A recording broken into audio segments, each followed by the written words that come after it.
সাহাবীরা জিগায়, নবীজি আপনি হাসেন কেন?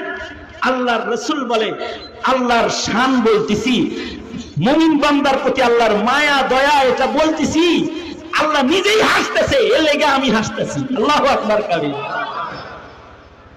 নবীর কাছ থেকে এই হাদিস যে সাহাবী বর্ণনা করেছে, সেও বর্ণনা করার সময় হাসে। ছাত্ররা কয় হাদিস বলতেছেন হাসেন কেন? কয় নবী যখন আমা করে বলছে তখন নবী হাসছে। নবী হাসছে কেন? আল্লাহ হাসছে এজন্য। আল্লাহ তাআলা ফেরেশতাকে বলবে, ফেরেশতারা জাহান্নামের ভেতরে একটা মুমিন দেখা যায়, ওই ছোট্ট মুমিনটারও আমার কাছে একটু দাম আছে, ওরে দোজকের মাঝখানে রাখো না, আমার কষ্ট হয়, ওরে জাহান্নামের কিনারায় টাইনা লয়ে আসো। ফেরেশতারা টাইনা এসে দোজকের কিনারায় নিয়ে আসবে। দোজক বর্ডার ভিতরে, কিন্তু বর্ডার এরিয়া আছে। হাদিসে আছে আল্লাহ তাআলা তার লগে কথা বলবে, ওই ঈমান টুকের কারণে আল্লাহ নিজে বান্দার সাথে কথা বলবে। আল্লাহ বান্দাকে ডেকে বলবে, ও আমার ঈমানদার বান্দা, বান্দারে ভিতরে আছিলি, মাঝখানে তো তোর কষ্ট হয়েছে, এবার কিনারে আনছি। ও বান্দা, তোর কি আমার কাছে চাওয়ার কিছু আছে? আল্লাহ নিজে বলবে, তুই কি আমার কাছে কিছু চাসনি রে বান্দা? বান্দা আল্লাহকে বলবে, আল্লাহ দোজকের ভিতরে আগুনে থাকতে তো কষ্ট হয়, এটা বুঝেনি। ও আল্লাহ, বেশি কিছু আমি চাই না, দোজকের বাইরে যে একটা গাছ দেখা যায়, আমাকে দোজক থেকে বাইরে করে ওই গাছের ছায়ার নিচে একটু যদি জায়গা দেন, তাহলে আপনার জাত, আপনার জালালের কসম করে বলতেছি আর কিছু আমি চাবো না। আল্লাহ তাআলা বান্দাটার আবেদন পুরা করে বান্দাকে দোজকের আগুন থেকে বাইরে করে গাছের ছায়ার নিচে জায়গা দিবে। এবার এই বান্দা গাছের ছায়ার নিচে বসে রয়েছে। আল্লাহ তাআলা আরাফে জান্নাতের বর্ডারে আরেকটা গাছ দাঁড় করাবে, আর বান্দাকে এই গাছ দেখাবে। তার মানে বান্দাকে আরো কিছু চাওয়ার জন্য লাইন আল্লাহ নিজে করে দিতেছে। এবার আল্লাহ জিজ্ঞেস করবে, এই বান্দা, আগে দোজকের ভিতরে ছিলি, এখন তো আরামে আছিস, আর কিছু চাসনি? বান্দা বলবে, কি বলেন আল্লাহ, চাই না মানে? এখন যেখানে আছি এখানে দোজকের বাতাস লাগে, গরম বাতাস, তবে ওই যে জান্নাতের পাশে যে ছায়াদার গাছটা দেখা যায়, আপনার জাত আর জালালের কসম করে বলতেছি আমি, খালি যদি এই গাছ থেকে সরায়া আমারে ওই জান্নাতের কাছের গাছের নিচে একটু বসতে দেন, আপনার জাতের কসম আপনার কাছে আর কিছু আমি চাবো না। বুঝা চাইছস তো? কই জি আল্লাহ, আর জীবনে কিছু চাইতাম না। এবার জান্নাতের পাশে গাছের ছায়ার নিচে বান্দাকে আল্লাহ ফেরেশতাদেরকে নিয়ে বসায় দেওয়ার নির্দেশ করবে। এবার জান্নাতের বাইরে গাছের ছায়ায় বসা যখন জান্নাতের হুর গিলমান নাজ নেয়ামত দেখতে থাকবে, তেঁতুল খাইলে দেখলে যদি জিহ্বায় পানি আসে, বান্দাটা যখন জান্নাতের হুর গিলমান আর নাজ নেয়ামত গুলা সচক্ষে দেখবে, হের কিরকম পানি আইব। আল্লাহ তাআলা এবার বান্দাকে বলবে, বান্দা এতক্ষণ তো ইজ্জতের জাতের কসম খায়া খায়া চাইছে, এ পর্যন্ত আসছস, আবার কিছু কি চাওয়ার আসেনি? তুই না একটু আগে বললি আর কিছু চাবি না, আবার কিছু চাস আমার কাছে? বান্দা বলবে, আল্লাহ কসম টসম করে এত কিছু কইলাম, তারপরে একটা জিনিস চাই, বেশি কিছু চাই না আল্লাহ। ওই যে কি মনোরম সুন্দর জান্নাত দেখা যায়, এই জান্নাতের উপযুক্ত তার আমি না, তবে আপনি যদি ভিতরে একটু বসার জায়গা দিতেন, তার মানে ওই জান্নাতের ভিতরে আমার একটু বসার জায়গা দেন, এর চেয়ে আর কিছু চাই না, আপনার জাতের কসম আর কিছু চাই না আপনার কাছে। আল্লাহর রাসূল বলেন, আল্লাহ তাআলা এই কসম খায়া এক বিগত জায়গা চাওয়া বান্দাটাকে সুবহানাল্লাহ বলার লেগে রেডিওয়ে বসে সুন্দর করে একটা সুবহানাল্লাহ বলেন। আল্লাহর রাসূল বলেন, এই বান্দা আমার উম্মতের সর্বশেষ জান্নাতি বান্দা, তাকে আল্লাহ তাআলা যে জান্নাতটা এবার দান করবে, তার জান্নাতটা হবে এমন পৃথিবী 10 পৃথিবীর সমান। এক সাহাবীর মাথার উপরে পাখি কিচিরমিচির করতেছে। আল্লাহর রাসূল সাল্লাল্লাহু আলাইহি ওয়াসাল্লাম সাহাবীকে বলে, এই সাহাবী, এই যে একটা মা পাখি তোমার মাথার উপরে কিচিরমিচির করে, তুমি কি এই মায়ের বাচ্চা আনছো?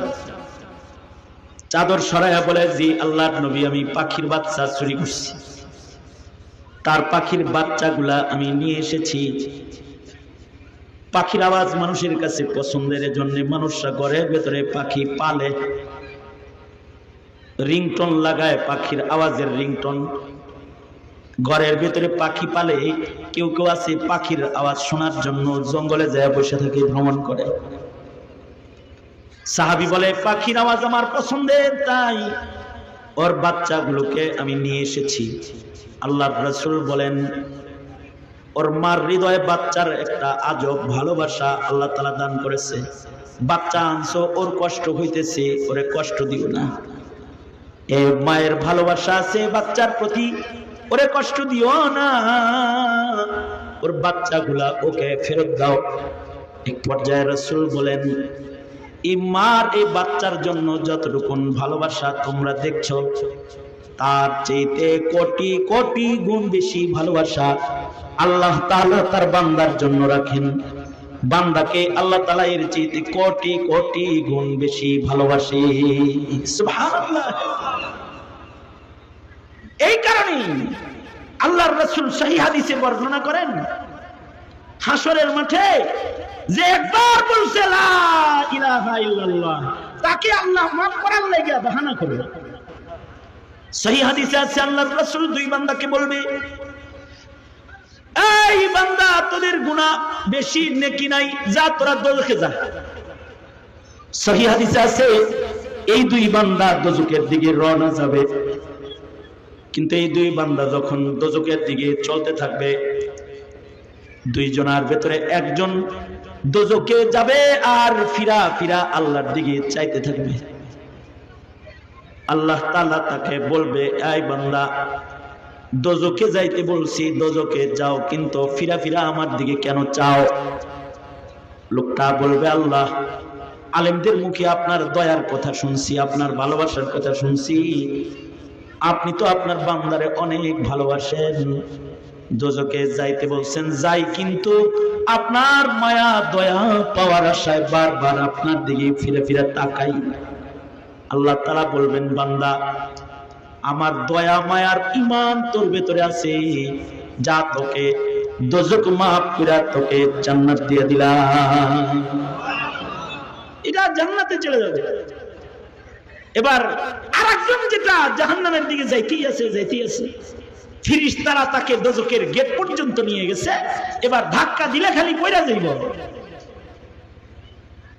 জাহান্নামের গেটের কাছে যাওয়ার পরে পেছন থেকে আল্লাহ বান্দাকে ডাকবে, এই ফেরেশতারা আমার বান্দারে জাহান্নামে ফেইলো না, তার লগে আমার কথা শেষ হয় নাই, বান্দাকে আমার দিকে ফিরাও।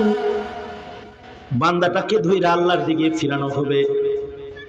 আল্লাহ বান্দাকে জিজ্ঞেস করবে, এই আমার বান্দা, যাইতে কইলা আমার খালি যাস আর যাস আর যাস, পিছনের দিকে একটু তাকাস না, চাসো না, কি লেগে রে বান্দা?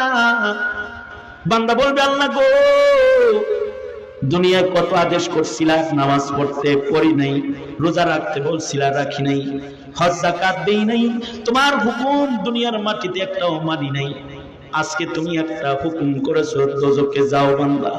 আল্লাহ গো, আজকের এই হুকুমটাও যদি আমি না মানি, বান্দা হওয়ার মতো কোনো প্রমাণ আমার কাছে থাকে না। এই কারণে আজকে তোমার হুকুম মাইনা দোজখের দিকে আমি রওনা করেছি। আল্লাহ বলবেন, বান্দা রে, আমার হুকুমের প্রতি তোর তাহলে সম্মান আছে, যা, আমার হুকুমের সম্মান দেওয়ার কারণে আজকে তোকে দোজখ মাফ করে আমি জান্নাত দিয়ে দিলাম। জায়গা জান্নাতে চলে যাবে। একটা মুমিনের প্রতি, আমাদের প্রতি মালিকের মায়া এরকম। তবে শর্ত হইল ঈমানটা কবরে নেওয়ার লাগবে। ইমান যেন কবরে নিতে পারি, এজন্য নবীরা ইলম নিয়ে আসছে। নবীরা মানুষদেরকে আল্লাহর পরিচয় খালি শিখায় নাই, ইলমের দ্বারায় আল্লাহ বিশ্বাস ইমানকে কবরে নেওয়া শিখাইছে। এ কারণে আলেমরাও জাতিকে খালি লা ইলাহা ইল্লাল্লাহ শিখায় না, জাতিকে লা ইলাহা ইল্লাল্লাহর ঈমানটা কবরে নেওয়া শিখায়। এই কাজ করলে পরে ঈমান কবরে যায়, আর এই কাজ করলে কিন্তু ঈমান ধ্বংস হয়ে যায়, মুমিনের ঘরে জন্মায়াও বেঈমান হয়ে যায়। কথা বলেন ঠিক না? ঠিক জোরে বলেন। আমাদের মিশন কি? এই উলামায়ে কেরামের মিশন কি? উলামায়ে কেরামের মিশন হলো সবাই বলো লা ইলাহা ইল্লাল্লাহ, এটা বলায়। আর উলামাদের মিশন হলো ঈমানটা যেন কবরে যায়, ঈমানটা যেন নাস্তিকে না নেয়, মুরতাদে না নেয়, বেঈমানে না নেয়, কাদিয়ানি না নেয়, ঈমানটাকে ইসকনে যেন না নিয়ে নেয়। ঠিক আসতে করে কষ্ট জোরে আওয়াজ করে বলেন ঠিক না ভাই? এগুলাই শিখায় আলেমদের কাজ। এটা আলেমরা কারোর চেয়ার থেকে নামায় না, কারোর উঠায় না, কারোর ভোট নিয়ে টানাটানিও করে না। আমি এই এলাকায় এসে আমার ভোট নিয়ে টানাটানি করার কিছু আছে? এটা আমার আসন। তবে আমার কথা বলার কিছু আছে, সেটা হলো আমার ভুয়াপুরের কালিমাওয়ালা মুসলমানদের ঈমান যেন কেউ চুরি করতে না পারে, এ কারণে আমার কথা বলতে হয়। এদেশের মৌলবীদের কথা বলতে হয় যেন তাদের ঈমান দুশ্মনে না নিয়ে যায়, চোর ডাকাতে যেন তাদের ঈমান চুরি করে না নিয়ে যায়। কথা বলতে হয়, কারণ ন্যূনতম ঈমান কবরে নিলেও লাভ আছে। একক তো নামাজ যে পড়ে না, একটা রোজা যে রাখে নাই, একটু হজ করে নাই, যাকাত দেয় নাই, সাদাকা করে নাই, শরীয়তের কোনো বিধান মানে নাই, কিন্তু তার ঈমানটা কোনো কারণে নষ্ট হয় নাই। আলেমদের কথা শুনছে, ঈমানটা কবরে লয়ে গেছে। এমন সর্বনিম্ন ঈমানদারের কথা বলতে গিয়ে আল্লাহর রাসূল হাসছেন। হে রে আল্লাহ কত বড় জান্নাত দিবে, এটা বলতে যে হেসে দিয়েছেন আল্লাহর নবী। সাহাবীরা জিজ্ঞাসা, নবীজি আপনি হাসেন কেন? আল্লাহর রাসূল বলে, আল্লাহর শান বলতেছি, মুমিন বান্দার প্রতি আল্লাহর মায়া দয়া এটা বলতেছি, আল্লাহ নিজেই হাসতেছে, এর লেগে আমি হাসতেছি। আল্লাহু আকবার কাবীর। নবীর কাছ থেকে এই হাদিস যে সাহাবী বর্ণনা করেছে, সেও বর্ণনা করার সময় হাসে। ছাত্ররা কয় হাদিস বলতেছেন হাসেন কেন? কয় নবী যখন আমা করে বলছে তখন নবী হাসছে। নবী হাসছে কেন? আল্লাহ হাসছে এজন্য। সেই ১৫০০ বছর আগে থেকে এই হাদিসটাকে বর্ণনা করার সময়, পড়ানোর সময় মুহাদ্দিসরা হাসে। বক্তা সাহেব যখন এই হাদিস বর্ণনা করে সে নিজেও হাসে।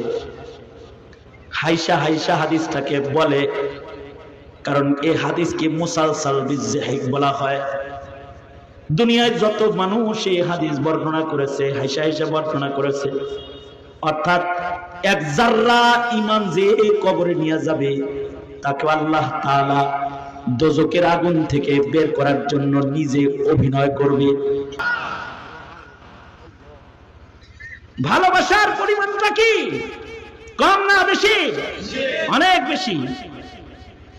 আমাদেরকে তো ভালোবাসে অনেক, কিন্তু আমরা কি তাকে ভালোবাসি?